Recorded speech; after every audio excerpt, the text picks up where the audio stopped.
Welcome back to the Strata Automation Technical channel. In this video, I'm going to be covering the graphic builder, dashboard builder, and scheduling features of Ocean version 2.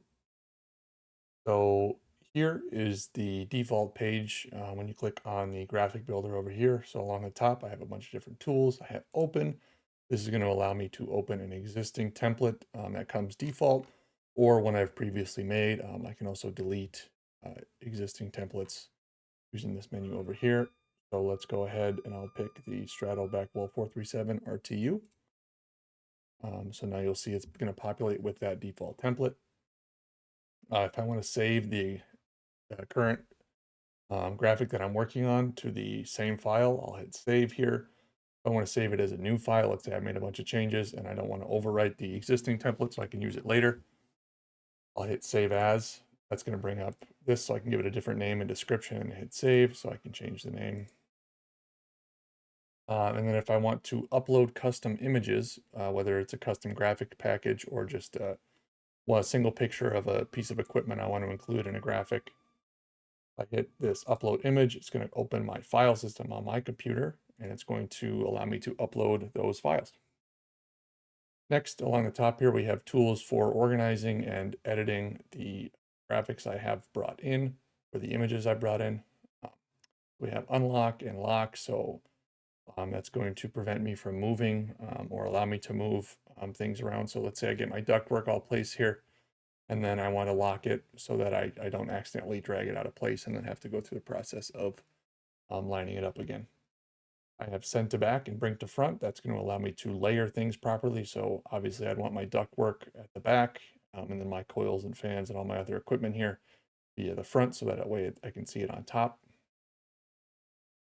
Align vertically and align horizontally. Again, that's useful for things like ductwork and coils and fans, so that I can make sure things line up and look as they should. So, my fan's not way off to the side and there's a huge gap here. So it actually looks like more or less what it would look like on the actual equipment.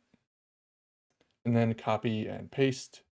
So this is going to allow me to create a bunch of different values here to display information, or copy and paste the same ductwork if I want to make a long duct or a shorter duct. I can add a bunch of fans or add a bunch of coils. So this is just useful to kind of save you some time so you don't have to drag and drop the same thing over and over. You can just copy and paste, and Control C and Control V work for these as well. So the hotkeys that you would be accustomed to. Over here on the left, you'll see the full graphic library. So most of these images come default that you will install from a zip file that we give you. But you can also populate this with your own images, again, using this upload image button right here. So it's as easy as selecting an image. I want to bring in another coil, I can just drag and drop it. If I want to delete it, right click on it and delete it. I can also lock it. Rather than using these buttons up here, I can lock it right here. I can create a link to a URL, and I can also bind it to a BACnet value. So if I click on this bind to BACnet value here, it's going to come up with this menu right here. I can give it an alias. So if it's a first party device, we've set up all these aliases to make it easier. So I can, for cooling, heating, I can select one of these, and it's only going to show when these conditions are met.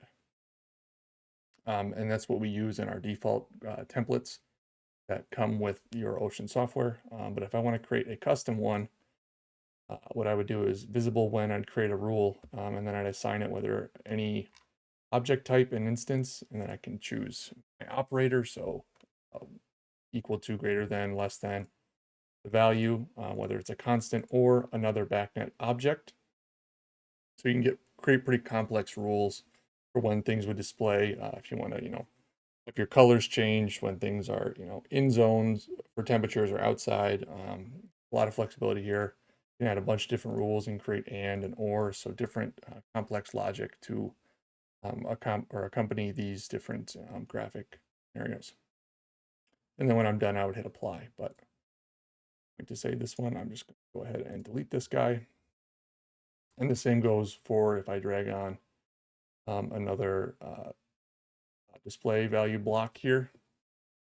I can bind it, I can change the name. So if I want this to say zone temp or something, that'll show up. Hit apply, it'll show up there. It's hard to see because it's small, but it says zone temp. I can set this to read only, so if I don't want somebody to be able to override it from the graphic menu or the live view. And then again, that same or similar bind to backnet value. So I can choose in an alias, or I can pick the point that I want this to display the present value of from any controller on my network. So it doesn't have to be the device that I'm looking at. It can be any device on my network or any point on my network. And it's as easy as just dragging this guy around and place him where I want.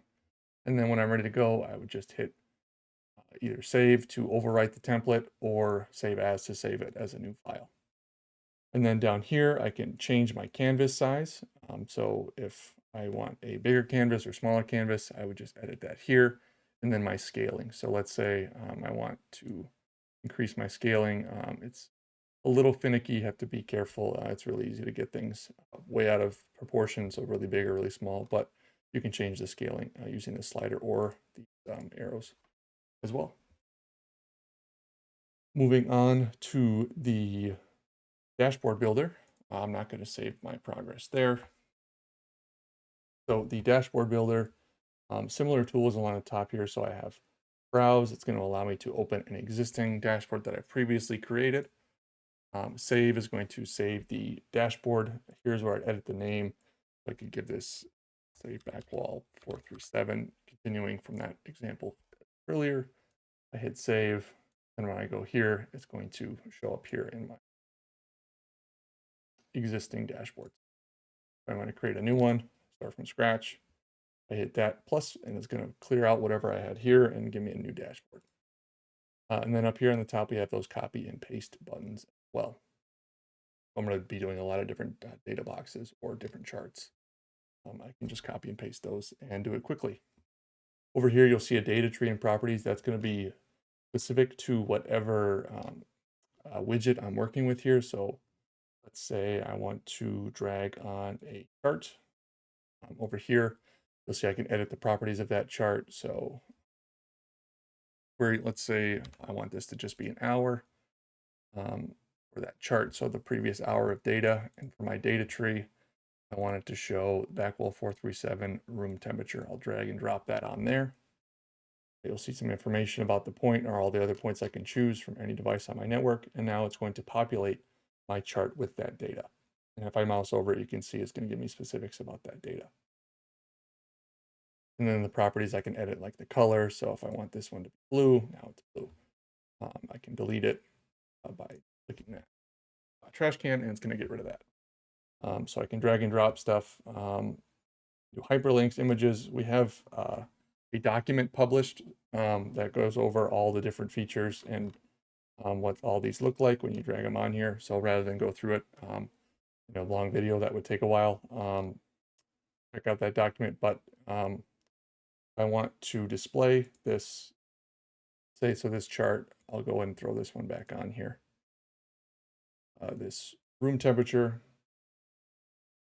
and I want to save it. We'll just save it as new dashboard. If I go back to my systems over here, and I go to my backwall 437, if I go over to the dashboard tab here, I can select this new dashboard that I created, and now it's showing a chart of the room temperature for that point. So it's an easy way to create custom dashboards with the most important information available, rather than having to look at a live view. I could put more than just room temp. I could put all kinds of information from any point on my network.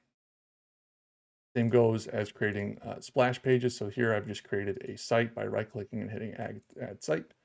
And then I can create a default splash page with general information about my site, maybe a floor plan, something like that. Charts for all my zones, information, general information about the site or the network, and then on each of these controllers, I could have more specific, just local information rather than about my whole network. Finally, you can resize some of these as well. So if I want a bigger space to work with, I can drag these around and resize them as I see fit. So finally, the last feature I want to cover today is the scheduler. Here, I have created a weekly schedule. So to set occupied or on, I would drag and click and drag, turns it blue, off is white. We do everything in 15-minute increments here. So you can click and drag to select or deselect things. I can edit the name of the schedule by clicking on that pencil icon or create a new schedule by clicking the plus down here or save the schedule I'm working on and have it pushed to the controllers with that save icon down there. Again, I can just delete schedules with the trash can. So this would be my weekly schedule. To add it to a device to tell the Ocean server which device is going to follow the schedule, I hit the plus up here above the tree, and it's going to give me all of my devices that I want to apply this to. So let's say I want this to apply to all my devices, all my controllers over here. I did add, and because they're first party devices, we already know what points to write to in the background. So it's automatically just going to create that rule for you. Third party devices, you'll have to go in and tell it which points are for occupancy, or let's say I want this to not only do a occupancy, but I also want it to change my set points. So I'd have to go in here and pick my point. So let's say I want it to be my room temperature set point as well. I go to hit next. It's going to show up here.